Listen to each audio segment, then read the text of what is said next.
Ang kwentong ito ay hango sa totoong buhay. Karanasan ito ni Uncle Titing. Taong 1980. Malama, Albay.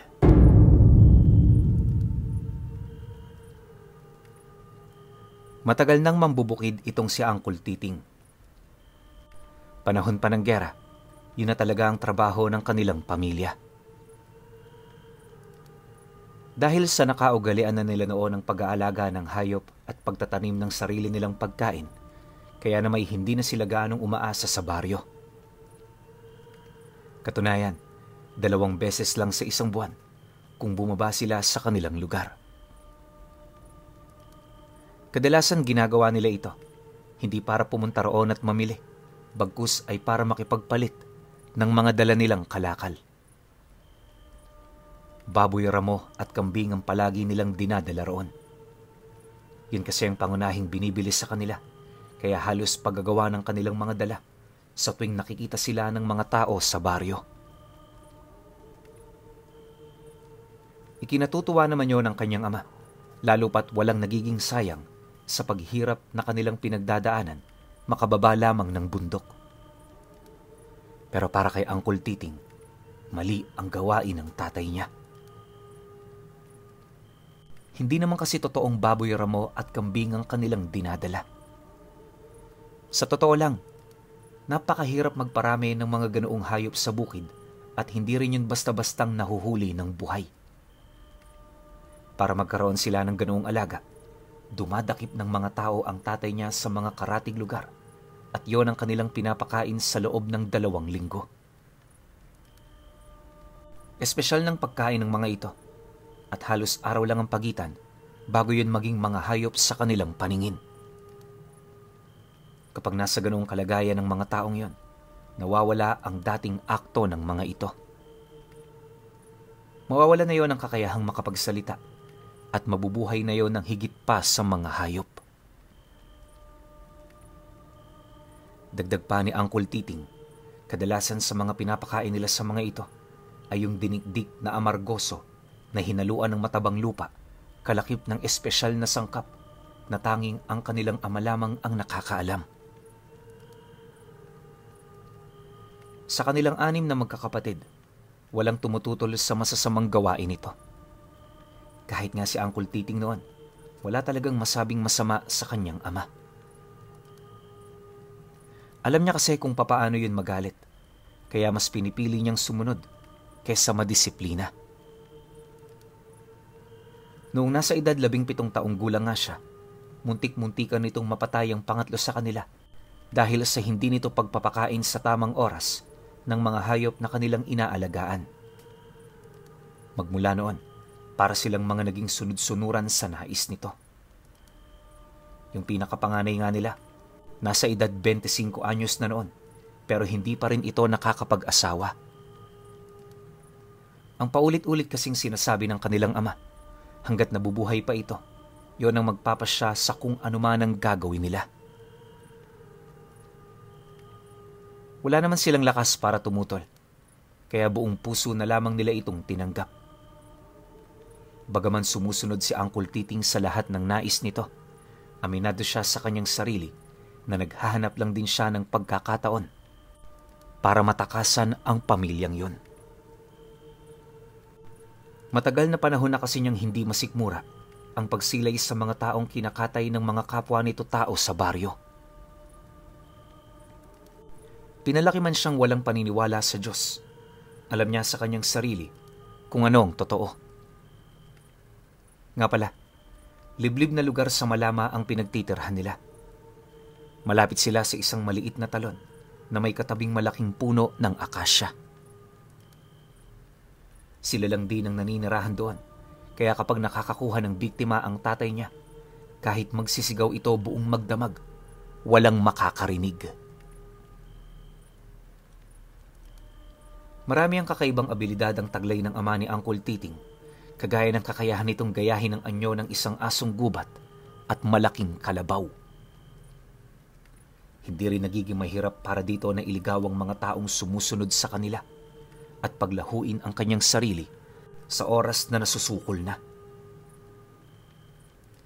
Kapag nga nag-uusap silang magkakapatid, lahat sila'y naniniwalang may taglay itong mutya at agimat. Pero ayon sa kanilang ina, likas na yon sa kanilang ama. Paulit-ulit din itong sinasabi sa kanila, magpasalamat na lang sila dahil ipinanganak silang ordinaryong tao. Nabanggit din sa kanila ng nanay nila noon, purong magkapatid sila nung ama nila. Likas na kasi sa kanilang pamilya na ipinapaasawa ang magkakapatid sa oras na nakitaan ito ng potensyal ng kanilang mga magulang. Dahil sa ganoong kakaibang paniniwala, hindi na nagkaroon ng pagkakataon sa Uncle Titing na mangarap ng sarili rin niyang pamilya. Basta ang importante sa kanya noon, makaraos ng hindi pinapagalitan ng tatay niya. Akala niya habang buhay niya itong maaatim. Pero pagtungtong ng taong ito, may dinala ang tatay niya sa kanilang tahanan na isang pamilya. 8 anak ng mag-asawang yon. Tapos yung 4 doon mga bata pa. Yung 4 naman matatanda na, pero purong babae. Habang hinihila yon ng tatay niya papalapit sa bahay, dali-dali naman noon nagsilapit ang kanyang mga kapatid. Tuwang-tuwa ang mga ito sa kanilang mga nakikita, na parabang hindi nila kinokonsidera na tao rin ang mga papahirapan nila. Makalipas pa ang ilang minutong paghila sa mga ito, bigla namang humarap ang tatay niya sa kanya, dahilan para mapausog siya ng bahagya sa kanyang kinaroroonan. Pagtitigan naman nilang dalawa, dahan-dahan naman yung nagwika sa kanya ng, Ting, sa'yo ko ito'y pagkakatiwala. Nasa tamang edad ka na, at sa ngayon, alam kong alam mo na ang iyong mga gagawin. Pakainin mo sila ng 3 beses sa isang araw. Bantayan mo, para walang makawala. Abisuhan mo rin ako kapag naging hayop na ang mga yan. Oh, hetong tali. Dalhin mo na sila sa kulungan. Nang marinig naman ni Uncle Titing ang sinabi ng kanyang ama, agad naman siyang napatango kahit yon ay labag sa kalooban niya.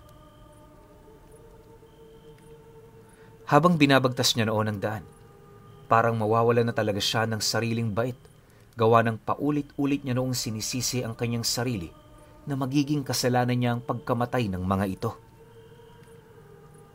Gayunpaman, kahit gusto niyang pakawala ng mga taong yon, alam naman niyang hindi yun makakalayo ng husto nang hindi ito matutunugan ng kanyang ama. Isa rin sa mga sumalansang sa isip niya ay ang tigalpong nakabalot sa mga taong yun. Pagdating naman niya sa kulungan, bahagya naman siyang natigilan nang marinig niya ang tinig ng kanyang nakatatandang kapatid. Inutusan din siya nitong bilis-bilis na ang kilos dahil marami pa silang gagawin. Dala-dala na rin ito ang likidong hinahalo ng tatay nila at ayon pa rito, malapit na ring dumating ang kanilang mga kapatid na may dala ng kanilang ipapakain. Nang marinig naman niya ang sinabi nito, tumango lang naman siya habang iniaalis ang tali ng mga taong ikinulong niya.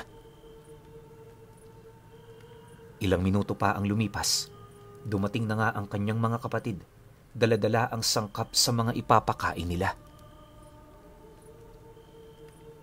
Sama-sama na rin nila itong inihanda at nung matapos na ito, agad naman nila itong iniabot sa kanya. Tahimik naman yung kinuha ni Uncle Titing habang pilit pinag-iisipan ang mga bagay na kanyang gagawin. Sa mga oras na yun kasi, alam na niya sa kanyang sarili na hindi niya na yun maililigtas pa. Sa sobrang epektibo kasi ng mga likidong yan, isang patak lang ang kinakailangan nito para sapilitan yung maging mga hayop. Habang pinagmamasdan naman niya ang ginagawa ng kanyang mga kapatid, napansin naman niya noong abala pa yon sa pag-uusap na parabang napaka-normal na sa mga ito ang ganoong gawain. Maya-maya pa, nang matapos na nilang maihanda ang pagkain, dali-dali naman yung nagsitayo, sabay abot sa kanya nung balding naglalaman ng mga ipapakain niya. Siyempre, kasywal naman niya itong kinuha, sabay lagay nito sa mga kulungan. Mula magulang, pinakain niya yon hanggang sa ikapito nitong supling, pero pagsilay niya sa pinakabunso, narinig niyang nagwika sa kanya ang ama nito na kung maaari buhayin niya ang batang yon. May kapansanan kasi yun sa pag-iisip at tanging yun lang ang nagbibigay pag-asa sa kanilang lahat. Nabanggit din ito na alam na niya ang mangyayari sa kanila, kaya lubos siyang nakikiusap na iligtas ang batang yon. Dagdag pa ng padre de pamilya, wala pang muwang sa mundo ang anak niya, kaya napakahirap tanggapin na makita yon sa ganoong kalagayan. Matapos nitong mailahad ang nakakapanlumo nitong mensahe, halos hindi mapigilan ni Uncle Titing na mapaiyak. Nais niyang sumagot noon sa sinasabi ng matandang yon, pero wala siyang lakas ng loob dahil baka marinig yon ng kanyang ama. Ang kaso lang, habang tinitiis niya ang mga katagang kanyang naririnig, unti-unti naman siyang tinutulak ng kanyang damdamin na lumapit sa lalaking yon. Maya-maya pa, hindi niya namalayan na magkaharap na pala sila. Pagtitig naman ito sa kanya, muli yung nagmakaawa, kaya wala na ring nagawa si Uncle Titing kundi palitan ng pagkain ang para sana sa bunso nito. Upang wala namang maghinala sa ginawa niya, tinapon niya yung sobra, sabay balik sa bahay nila. Nang masipat naman siya ng kanyang ama, pilit niyang binalik ang dati niyang estado ng kanyang muka upang hindi ito mag-isip ng kung ano-ano. Tulala lang din siyang nakatitig sa malayo na parang may malalim siyang iniisip. Pagsilay naman sa kanya nito, dahan-dahan niyang lumapit at kalaunay umakbay sa kanyang balikat. Alam mo anak, hanga ko sa inyong lahat. Nakikita ng bathala ng gubat ang kabaitan ko sa pamilyang ito. Ibinibigay ko ang lahat ng inyong gusto, kaya siguro isa kong kalugod-lugod na nilalang sa kanya. Dahil yun sa inyo, mga anak ko. Kaya ipagpatuloy nyo lang ang mga ginagawa ninyo. Balang araw, hindi na natin kailangan pang tumira dito sa bundok. Sige na, magpahinga ka na at maaga pang trabaho mo bukas. Wika ng tatay niya. Pagkarinig naman niya sa sinabi nito, tumangulang naman siya hudyat ng kanyang pagsang-ayon. Hindi na rin niya sinubukan pang magsalita rito upang hindi na lumawak ang kanilang paksa. Ilang minuto pa ang lumipas, nasa gilid na nga itong si Uncle Titing, nakahiga kasama ang kanyang mga kapatid. Nauna na yung natulog sa kanya, gawa ng tapos na rin ang trabaho ng mga ito. Sa kanilang pamamahay kasi doon sa bukid, 7:00 pa lang ng gabi, nagpapahinga na talaga sila.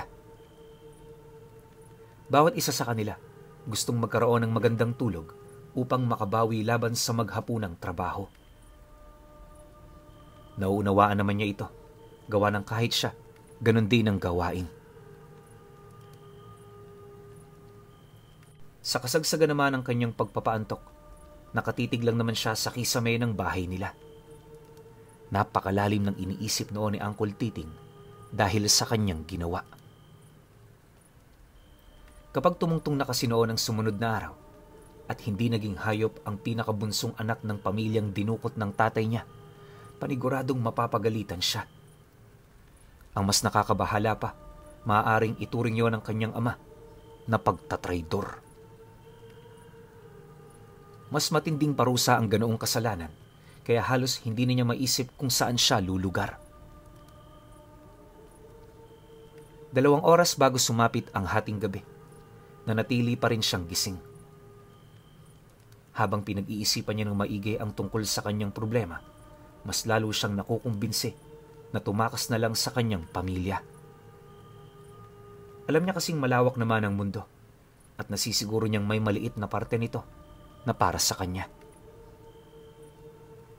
Ayaw na rin niya noong magdepende sa kanyang pamilya, gawa ng darating ang panahon, mabubulgarang masasama nitong gawa.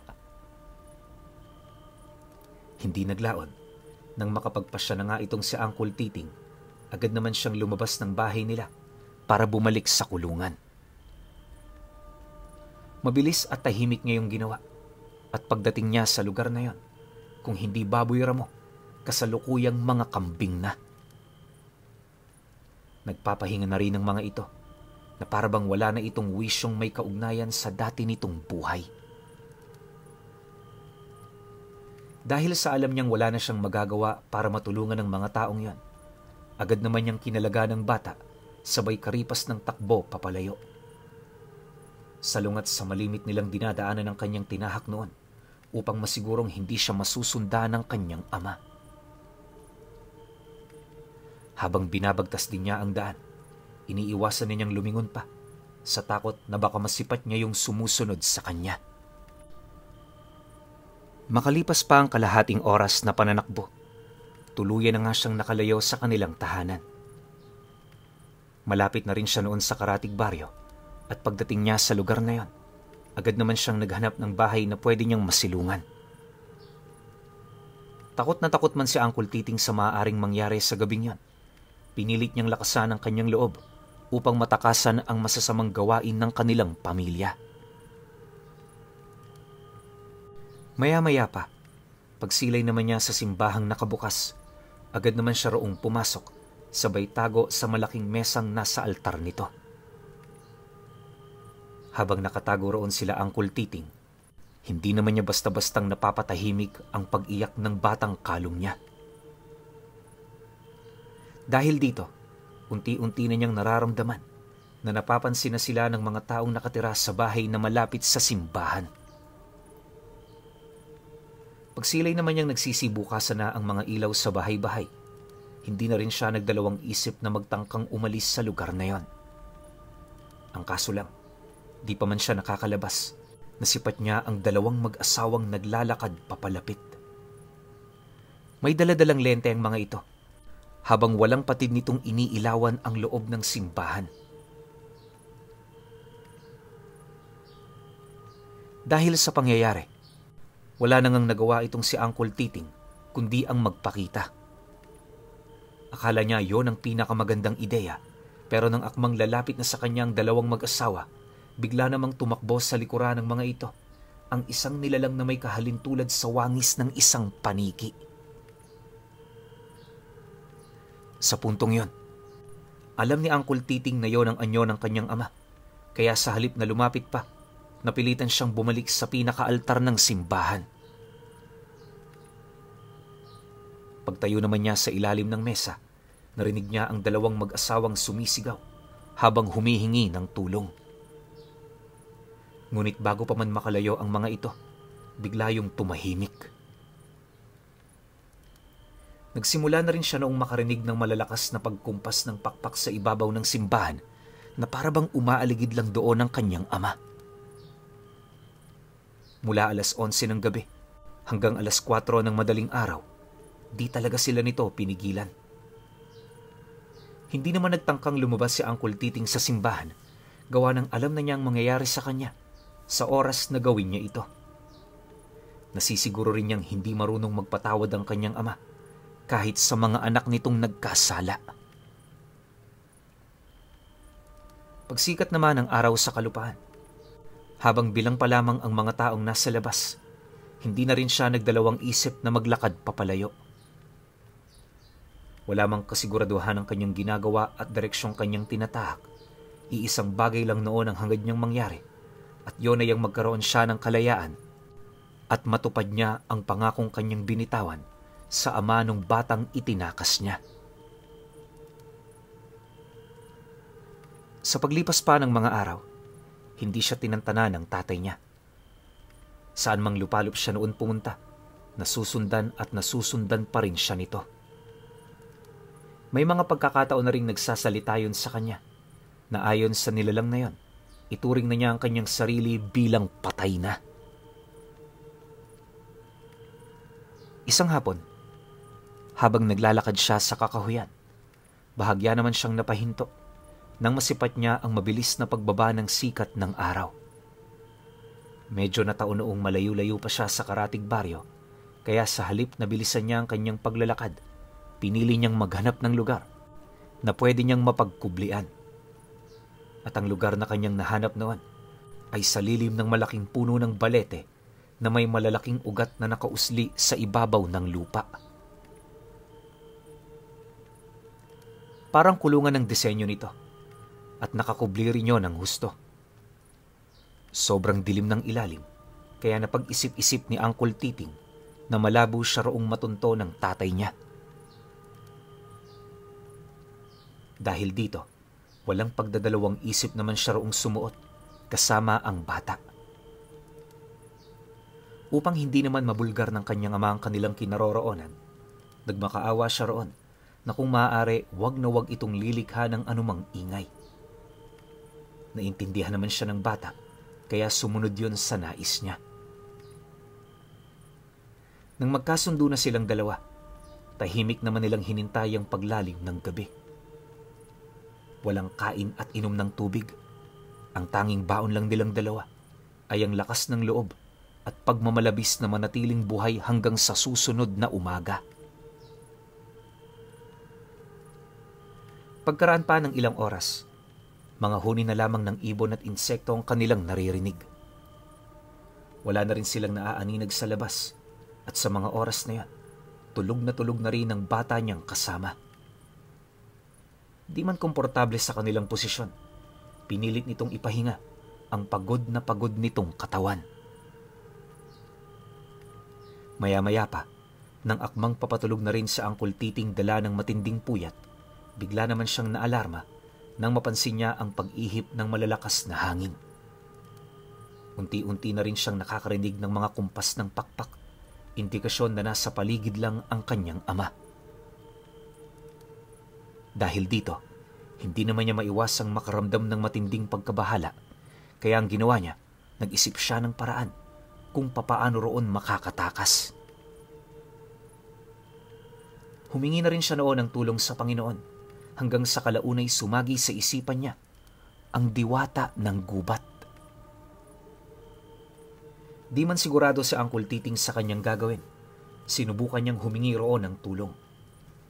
Mula sa ilalim ng balete, bukal sa puso niyang hinawakan ang mga ugat nito habang umiiyak. Ang hiling niya noon sa diwata ng gubat ay ang pagmamalabis niyang madugtungan ang buhay nilang malapit ng magwakas. Humingi rin siya roon ng tawad sa lahat ng ginawa niyang pagtulong sa tatay niya at sa mga kasalanang hindi na niya nabanggit. Matapos naman itong gawin ni Uncle Titing, may nasipat siyang alitaptap na may berdeng liwanag sa tiyan na dahan-dahang lumalapit sa kanila.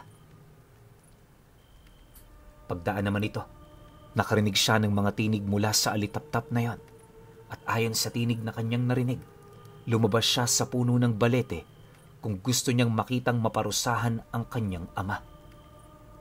Mariin din siya nitong inabisuhan, huwag siyang makakaramdam ng takot dahil sa anumang bagay hinding-hindi siya nito pababayaan. Nang marinig naman ni Uncle Titing ang sinabi ng tinig na yon, agad naman niyang iniwan sa ilalim ng balete ang batang kanyang kasama. Paglabas naman niya, agad naman siyang nakita ng tatay niya na kasalukuyang umiikot sa mga punong malalapit sa pinagkukublian niya. Pagtitigan naman nilang dalawa, dali-dali naman yung bumulusok, sabay lapag sa lupa ilang metro ang layo sa puno ng balete kung saan siya naroroon. Walang sabi-sabi, agad namang humakbang papalapit ang tatay niya habang nagwiwika sa kanya ng, "Ginalit mo ako ng husto, anak ko. Hindi ka tanggap-tanggap ang pagtataksil na ginawa mo. Alam mo naman siguro ang parusa sa ginawa mong ito. Kailan may hinding-hindi ako manghihinayang na pumatay ng suwail na anak." Pagkalahad naman ito ng mga katagang yon, buong puwersa naman yung sumugod sa kanya. Nang masipat naman ito ni Uncle Titing, kahit takot na takot siya, hindi niya piniling masindak sa ginawa nito. Sa halip tumayo lang siya ng tuwid sa harapan ng kanyang ama, na parabang naghahanda na siyang mamatay. Ilang metro naman ang layo nito sa kinaroroonan niya. Bigla naman yung natigilan nang bigla itong puluputan ng mga baging na nanggaling sa puno ng balete. Lahat din ng mga ugat ng punong nasa paligid, dahan-dahang gumapang sa kinaroroonan nito hanggang sa makagawa na yon ng isang kulungan. Mabilis nitong nasukol ang kanyang ama, kaya sa sobrang takot nito, pinili nitong sirain ang kulungang yon. Subalit kahit anong gawin ng tatay niya, sadyang hindi nito kayang mawasak ang mga ugat na animoy malasabakal ang tigas. Hindi naglaon, dala na rin ng matinding pagmamatigas nito. Aksidente nitong naputol ang kanyang mga kuko. Nagdulot yon ng matinding sakit sa kanyang katawan. At habang sumisigaw, paulit-ulit nitong tinanong si Uncle Titing kung ano ang kanyang ginawa. Nang marinig naman niya ang sinabi nito, doon na niya tuluyang napansin ang paglitaw ng isang babae sa kanyang tabi. Nakasuot yon ng itim na kasuotan at may dala-dala itong lampara na may berdeng siga. May korona rin itong gawa sa ugat ng puno at ang mga mata nito parang buwan na nagniningning. Kamangha-mangha rin ang buhok nitong kulay itim na parabang nagsasayaw sa hangin. Paglitaw naman ng mga nilalang na yan, lahat ng mga hayop sa paligid lumapit kung saan man ito naroroon. Bawat isa sa mga ito, sinamba ang nilalang na kalaunay nakilala naman ng kanyang ama bilang diwata ng gubat. Takang-taka yon sa mga nangyayari noong mga oras na yon dahil hindi nito sukat akalain na makikialam ito sa kanyang ginagawa. Pagtatapat pa ng tatay niya, hindi siya nagkulang sa alay na ibinibigay dito kaya wala itong karapatan na parusahan siya. Nang marinig naman ng diwata ang sinabi nito, agad naman itong itinuro ang anak niya habang inilalahad sa kanya na sapat ng basehan ng panalangin ng kanyang anak upang pigilan nito ang masama nitong gawain. Dagdag pa ng diwata, dahil sa kanyang kasamaan, malugod niyang tatanggapin ng parusa ng 1,000 taong pagkakakulong sa mga ugat na yon.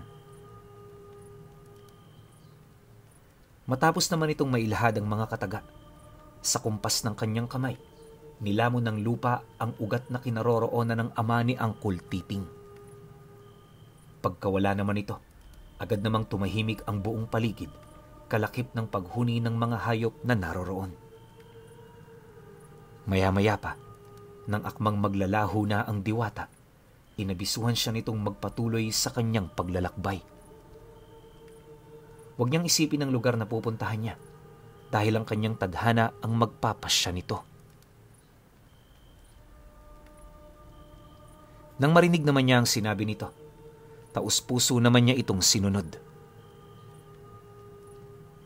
Taon pa ang lumipas, nahanap ni Uncle Titing at ng bata ang lugar na para sa kanila.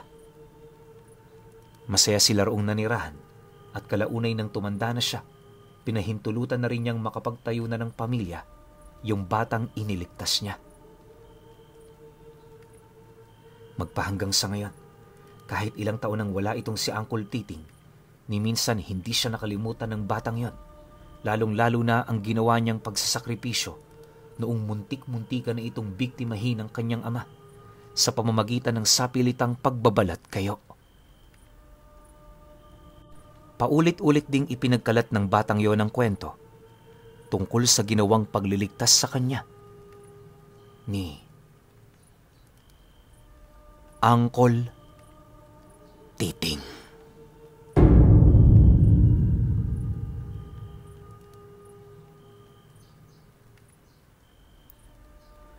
Okay. Opinyon ko sa kwento. Grabe yung pangalan, no? Uncle Titing. Pero napakabait na bata nito ni Uncle Titing. Isipin niyo buong buhay nila yun na yung sirkulasyon nun. Papatay yung tatay niya. Well, hindi naman papatay. Magbabalat kayo yung tatay niya, tapos yung mga tao na ginagawa niyang hayop, ibebenta niya o ikakalakal niya ron sa bayan. Paulit-ulit na ganun yung takbo ng buhay nila. Pero siguro hindi na rin talaga matiis ni Uncle Titing na Hindi na kaya ng konsensya niya na yung ginagawa ng tatay niya, labag talaga yon sa batas ng Diyos.